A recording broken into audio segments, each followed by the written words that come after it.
एनएसवाय विरुद्ध अभाविप असा संघर्ष जो आहे तो काल पाहायला मिळाला. मात्र कालच्या वादानंतर काँग्रेस कार्यकर्त्यांवर गुन्हे जे आहेत ते दाखल करण्यात आलेले आहेत. आपल्यासोबत स्वतः काँग्रेसचे प्रदेश अध्यक्ष हर्षवर्धन सपकाळ आहेत. सर, रात्री 2 पर्यंत जागे होतात. रात्री तुमची पत्रकार परिषद झाली. हा सगळा गोंधळ आपण पाहिला. या सगळ्या गोंधळाला जबाबदार कोण आहे? काँग्रेस कार्यकर्त्यांवरती 50 ते 60 जणांवरती गुन्हे दाखल करण्यात आलेले आहेत. हे जे गुन्हे दाखल झालेले आहेत कशा पद्धतीने तुमच्यावर कारवाई करण्यात आली, कसं पाहता? तिथे शांतता प्रस्थापित करण्यामध्ये जे अग्रेसर होते, जे तिथे गैरहजर होते, ज्यांचा राड्यात काही सहभाग नव्हता, अशांवरच जे गुन्हे दाखल केलेले आहेत ते अत्यंत हास्यास्पद आहे. काल मध्यरात्री मी पोलीस प्रशासनाकडून जी अपेक्षा व्यक्त केली होती की सदरक्षणार्थ आणि खलनिग्रहणार्थ हे बिर्द वाक्य महाराष्ट्र पोलिसांचं आहे, त्यानुसार त्यांनी वागावं. मात्र अगदी त्याच्या उलटे पोलीस वागल्याचं आपल्या निदर्शनास येत आहे. आपण अभाविपचे लोक हा उल्लेख केला, मात्र आपणही त्या ठिकाणी मोक्यावर होतात. ते एबीवीपीचे कार्यकर्ते नव्हते, ते भारतीय जनता पक्षाचेच कार्यकर्ते होते आणि त्यामध्ये बहुतांशी जे भाडोत्री होते त्यांचा त्यातला आवेश किंवा त्यांचा त्या ठिकाणचा संपूर्ण वागण्याची जी पद्धत आहे ती आम्ल तीव्र दर्प पण तिथे मोठ्या प्रमाणावर होता. त्यामुळे कोणी नशापाणी करून येऊन गोंधळ घालत आहे आणि अशा वेळेस पोलिसांनी वस्तुनिष्ठ कारवाई न करता राजकीय कारवाई करणं. भाजपच्या कार्यकर्त्यांवरती गुन्हे दाखल होणं अपेक्षित होतं असं तुमचं म्हणणं आहे? म्हणजे तुम्ही पोलीस प्रशासनाला बोललात, मात्र काँग्रेस कार्यकर्त्यांवरती गुन्हे दाखल झाले. तिथे 2 आमचा मॉब आहे हा संख्येने खूप जास्ती होता आणि दुसरा जो भाजपचा आणि भाडोत्रेंचा होता तो छोटा होता. काँग्रेसच्या कार्यकर्त्यांनी संयमाने घेतलं. तिथे कुठलेही हिंसाचार आणि मारामाऱ्या करण्याच्या अनुषंगानं ते सरसावले नाहीत आणि एकंदरीत परिस्थिती हाताळत असताना काँग्रेसनी आमच्या एनएसयूआय युथ काँग्रेसच्या आणि इतर आमच्या सर्व नेत्यांनी शांततेचं धोरण भूमिका ठेवली. अशा वेळेस आक्रमक कोण होतं, कोण शिवीगाळ करत होतं, कोण मारत होतं, विद्यार्थ्यांना कोणी दमकवलं होतं? अर्थातच भारतीय जनता पक्षाच्या संबंधित कार्यकर्त्यांनीच कायदा हातात घेण्याचं काम केलं. आम्ही त्या ठिकाणी शांतता प्रस्थापित करण्याचं काम करत होतो. त्यामुळे चोर सोडून संन्यासाला फाशी असं कालच्या कारवाईत कार्यकर्ते जे आहेत ते विद्यार्थिनींना धमकवत होते. त्या विद्यार्थिनीचा व्हिडिओ तुम्ही पाहिला असेल. ते असं म्हटले की एनएसवायच्या कार्यकर्त्यांनी माझ्यावरती दबाव आणून हा व्हिडिओ बनवायला लावला, जिथून खरी वादाची सुरुवात झाली. तुमचा आरोप आहे की भाजपच्याच कार्यकर्त्यांनी त्या मुलीवरती दबाव आणला आणि खोट्या पद्धतीचा व्हिडिओ त्या मुलीला बनवायला लावला. त्या विद्यार्थिनींनी पहिले तिने जो काही व्हिडिओ बनवला, जेव्हा मला आपल्याला सांगू द्यात की माध्यमांच्या पुढे तिथे पक्ष कुठेही नव्हता, ना आमची युथ काँग्रेस होती ना एनएसयूआय होती. माध्यमांचे प्रतिनिधी गेले, प्रतिनिधी स्पॉन्टेनियस दिलेली मुलाखत होती.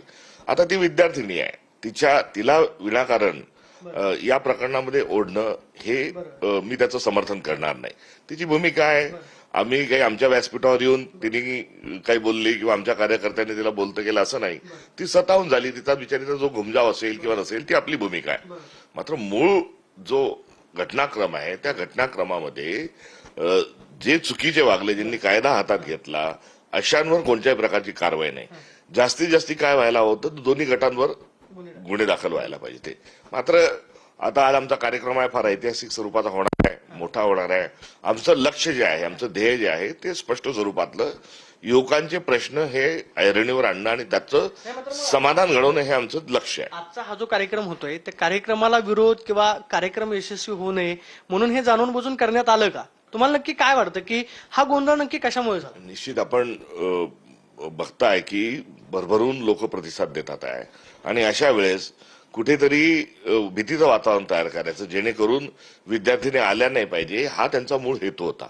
आणि हा हेतू मला असं वाटतं की रात्री विद्यार्थिनींनीच तिथे मोठ्या संख्येने उपस्थिती राहून त्यांचा हा जो भ्रम होता तो त्यांनी दूर केलेला आहे. कारण रात्री 1:30-2 वाजेपर्यंत युवतींनी तिथे येणं, या सर्व गुंडेलशाहीचा त्यांनी प्रतिरोध करणं हे सकारात्मक एक पाऊल कुठेतरी एक समाजाकडून ते उचलल्या गेलंय. त्यामुळे त्यांचा हेतू निश्चित ह्या कार्यक्रमामधला बाधा आणणं, कार्यक्रमांमध्ये लोक येऊ नयेत, विद्यार्थी येऊ नयेत, पालकांनी पाठवू नयेत म्हणून भीतीचं वातावरण निर्माण करण्याच्या अनुषंगानं कालची जी आहे ती त्यांची मूळ होती. वास्तविक पाहता कुठेही असं काही करण्याची गरज नव्हती. नाही, मात्र व्हिडिओमध्ये तुम्ही पाहिलं की पोलिसांकडून सुद्धा लाठीचार्ज करण्यात आला, विशेषतः बुटानं मारहाण करण्यात आली, कार्यकर्ते एकमेकांच्या अंगावरती धावून जात होते, शिव्या देण्याचे प्रकार त्या ठिकाणी घडले. तुम्ही आरोप करताय की ते भाजपचे भाडोत्री कार्यकर्ते होते आणि दारू पिऊन आलेले होते. नाही, हे मी जे बोलतोय तो काही माझा आरोप नाही. तिथे वस्तुस्थिती जी आहे आणि तिथे दोन पक्षाशीच नव्हे तर इतरही अनेक मंडळी होती, पत्रकारही त्या ठिकाणी होते, इतर आमचे वरिष्ठ नेते होते, पोलीस प्रशासनाचाही अधिकारी होते. त्यामुळे हे सर्व जे आहे हे सगळं रेकॉर्डिंग आहे आणि त्यामध्ये काही आरोप आणि प्रत्यारोप मी तुतूचा काही तिथे नाही.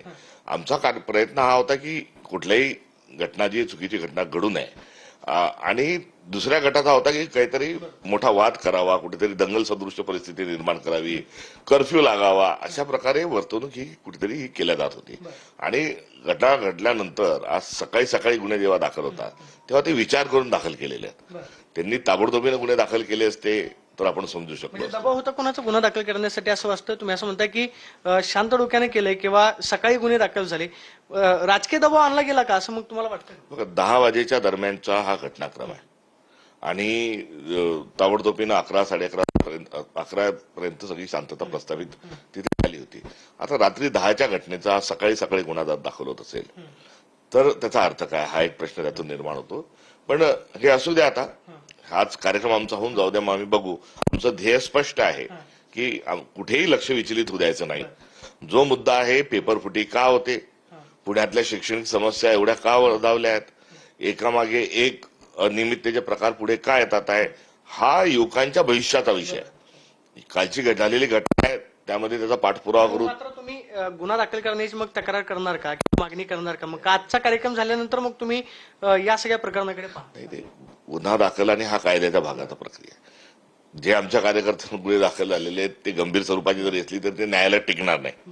कारण कुठलाही व्हिडिओ